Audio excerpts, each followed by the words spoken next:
students, welcome Hoshamdeep and Hosh Kaldanis. Today we are going to discuss another modern movement and that is naturalism. Naturalism is basically a literary movement and then you can also consider it as a genre. It was started as a movement in late 19th century in cinematography, theater and literature. In easy words, you can say that naturalism is an extreme type of realism because it was emerged as a reaction against realism. So it's post-realism or extreme realism. It further leads to social Darwinism. Naturalism uses scientific objectivism and then it focuses on man in the influence of the forces of nature, and then it also focuses on the Darwinian concept of the survival of the fittest. All these three things are the focal objects that lead to the naturalistic theory or theory of naturalism. It believes that it's the environment and the heredity that molds the shape of anyone's character, or a person is characterized of his or her natural factors. These natural factors include the effects of heredity and the effects of environment. That's why in naturalism, means in naturalistic literature, in naturalist literature, the characters might be controlled by their environment, or you can find them fighting for the survival. The movement also suggested the role of family, social conditions, and environment in shaping up the character or the persona of an individual.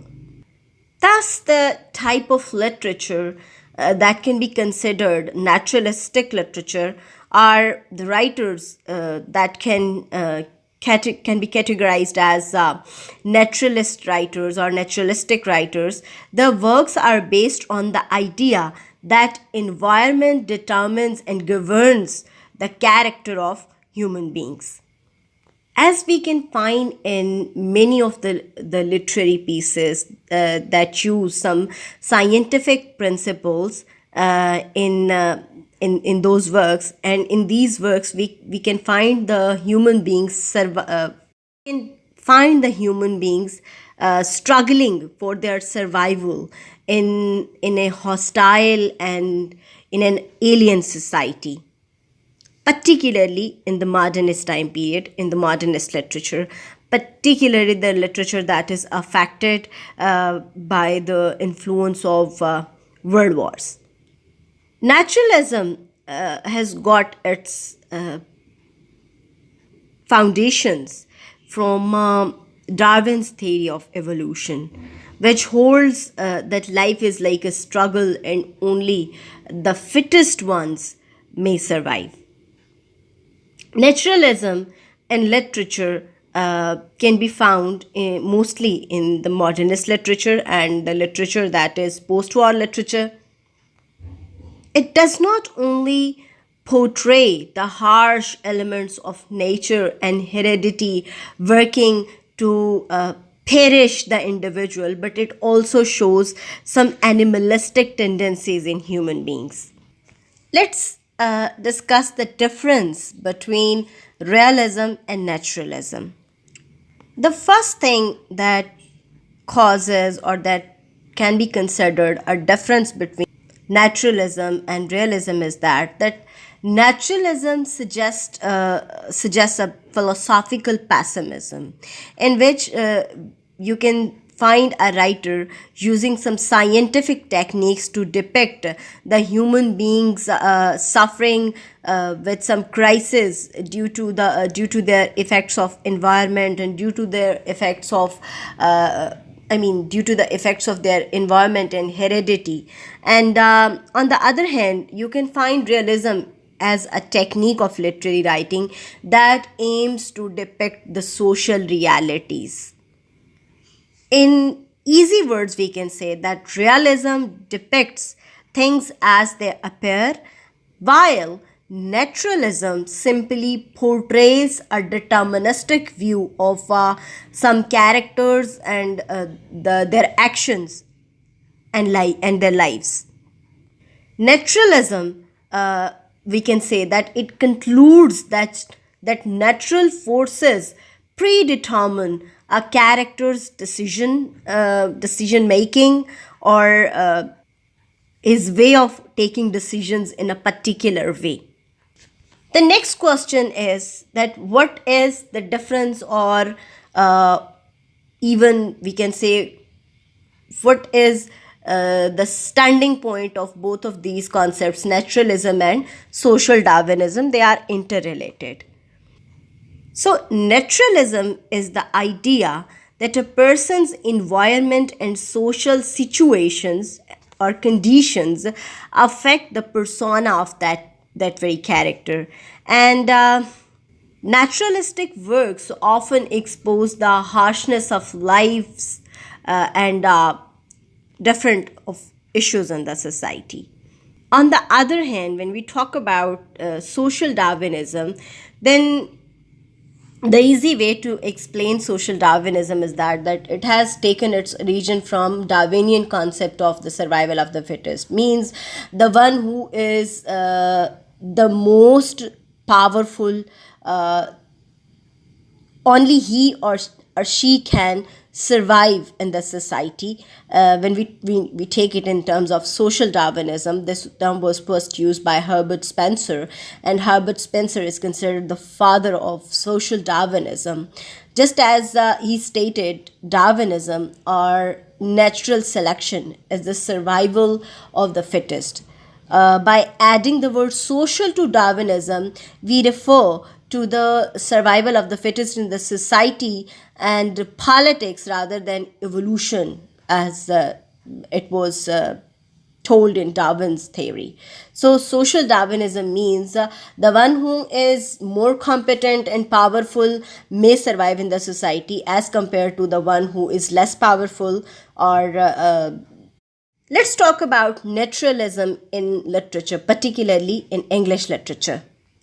There are many writers in English literature who write with the intention of naturalistic tendencies or with the intention of naturalistic writings, and they can be considered the naturalistic writers, and their literature can be considered the literature means their literature is considered the naturalistic literature. The easiest way to get an idea about naturalism in English literature is to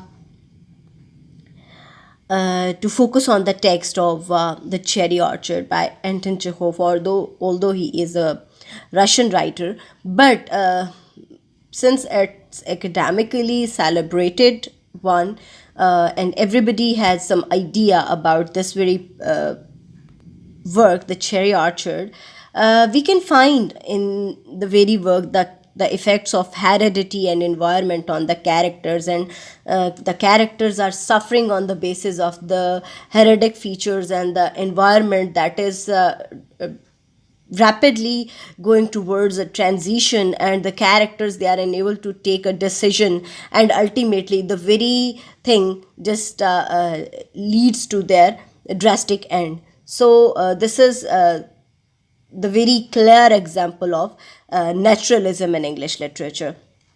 Another writer is very famous for his naturalistic themes, and that is John Steinbeck.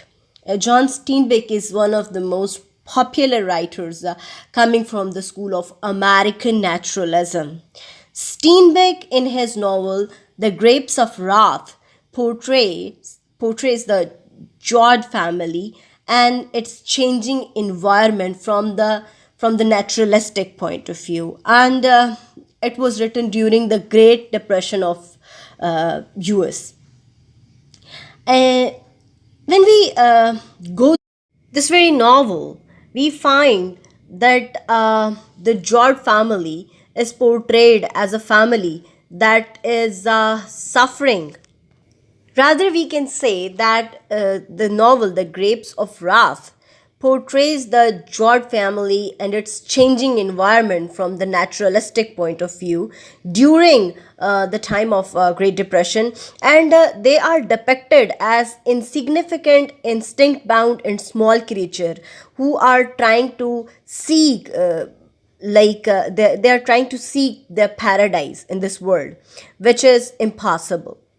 They are portrayed as some as like instinctive animals, and they are trying to just survive against the powerful forces of society and nature. So this is one of the features of naturalistic literature, and this very novel of Steinbeck is an excellent example of naturalism. So up to now, we have discussed The Cherry Orchard, a play by Russian writer Anton Chekhov, and the naturalistic features of that very play and the naturalism in that very play. And the next thing we have been discussed is Steinbeck's novel, The Grapes of Wrath, and the naturalistic perspective in this very novel. Another very important writer in this perspective is William Faulkner. William Faulkner's short story, A Rose for Emily, is another example of naturalistic literature. And when we go through this story, it's easy to say the natural forces at play. Means both society and heredity have cast Emily out. While society causes Emily to be in isolation, on the other hand, her mental illness has her killing and keeping her lover's body with her until her death. So this is another new feature, like as I have already told you, that it shows the instinct bound creatures. So this very short story is showing this feature, the instinct bound person, and somehow it also depicts the animalistic features in human beings, and it is also evident in this very story, A Rose for Emily by William Faulkner. The next thing is again a short story I have selected. It's a short story by Stephen Crane, and the short story is The Open Boat. This short story portrays or depicts men on a boat, representing human endurance against the indifference of nature, where they feel themselves helpless. It contains the theme of naturalism. The very story has a side of naturalism. Generally, naturalistic works expose dark sides of life, such as prejudice, racism, poverty, prostitution, filth, and disease. Because this very idea of social Darwinism has been used by the capitalists and the racist. That's why this very idea of social Darwinism isn't encouraged, because it was wrongly interpreted, and it created the issues of racism and capitalist class distinction in the modern and postmodern time period. Despite the fact that this literature, the naturalistic literature or naturalism in literature, it depicts the echoing pessimism in the literary works, its output is quite encouraging, because it has caused the improvement in human conditions across the world, and it has exposed a lot of things that were not considered in the past, and particularly the issues of racism and this very thing. These are highlighted after the emergence of this very concept, and this has been positively taken up by the postmodernist society and postmodernist theories and cultural theory as well. It has just paved a way for the emergence of cultural theories. So this was all about naturalism. See you in the next video with some new ism. Ism is basically a term that is that refers to some philosophy. Wherever you add some ism, it becomes a philosophy. So see see you with some new ism or with some new topic from the history of English literature or from any of the genres. Thank you so much for today. Allah Hafiz.